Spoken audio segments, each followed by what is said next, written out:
Party വേദിയിൽ കോൺഗ്രസിനെതിരെ പരിഹാസവുമായി T Padmanabhan. കോൺഗ്രസിൽ ഇനി റോബർട്ട് വാദ്ര വരാത്ത കുറവേയുള്ളൂവെന്ന് പത്മനാഭൻ പറഞ്ഞു. രാഹുൽ ഗാന്ധി അമേഠിയിൽ ജയിച്ച ശേഷം 5 വർഷം കഴിഞ്ഞ് വയനാട്ടിലേക്ക് വന്നു. സ്മൃതി ഇറാനി അമേഠിയിൽ പരാജയപ്പെട്ട ശേഷവും എല്ലാ ദിവസവും മണ്ഡലത്തിൽ പോയി. നേതാക്കൾ നേതൃത്വത്തിൽ എല്ലാ കാലത്തും അട്ടയെപ്പോലെ അള്ളിപ്പിടിച്ചിരിക്കുന്നത് കഷ്ടമാണെന്നും ടി പത്മനാഭൻ കുറ്റപ്പെടുത്തി. എറണാകുളം DCCയുടെ നേതൃത്വത്തിലുള്ള സബർമതി പഠന ഗവേഷണ കേന്ദ്രം ഉദ്ഘാടനം ചെയ്യുകയായിരുന്നു പത്മനാഭൻ. സുഹൃത്തുക്കളെ, എക്കാലത്തും അട്ടയെപ്പോലെ അള്ളിപ്പിടിച്ചിരിക്കുക എന്നത് വളരെ ദാരുണമായ. മനുഷ്യൻ ആർത്തിയുണ്ടാകും, ആഗ്രഹമുണ്ടാകും. പക്ഷെ ദുരാർത്തി, ദുരാശ എന്നൊക്കെ മരിച്ചു കഴിഞ്ഞാൽ പിന്നെ നമ്മൾ എന്താണ് ചെയ്യുക? വാദ്ര ഒരാഴ്ചക്ക് മുമ്പെയാണ് ബഹുമാന്യനായ നമ്മുടെ വലിയ നേതാവായ റോബർട്ട് വാദ്ര പറഞ്ഞത്, ഞാൻ ഉടനെ തന്നെ രാഷ്ട്രീയത്തിലേക്ക് ഇറങ്ങുകയാണ്. അദ്ദേഹം വരാത്ത ഒരു കുറവേ നമുക്കുള്ളൂ.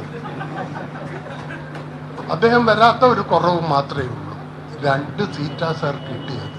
രാഹുൽ ഗാന്ധിജി തോറ്റു. അദ്ദേഹം ഇത് സ്ഥിരമാണ് ഈ സീറ്റ് എന്ന് വിചാരിച്ചു.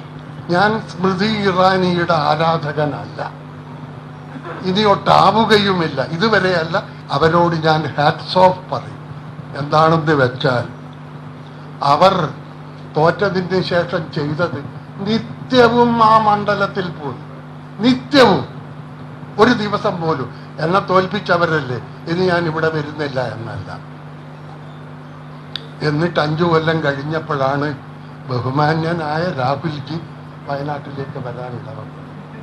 അവിടെ സ്മൃതി ഇപ്പോൾ ഒന്നുമില്ല, എവിടെയോ 2 ഉണ്ട്. ഖേദത്തോടു കൂടിയാണ് പറയുന്നത്.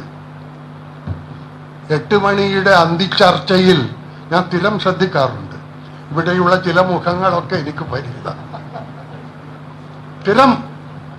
സ്ഥിരം ശ്രദ്ധിക്കാറുണ്ട്, കേട്ട് മനസ്താപപ്പെടാറുമുണ്ട്.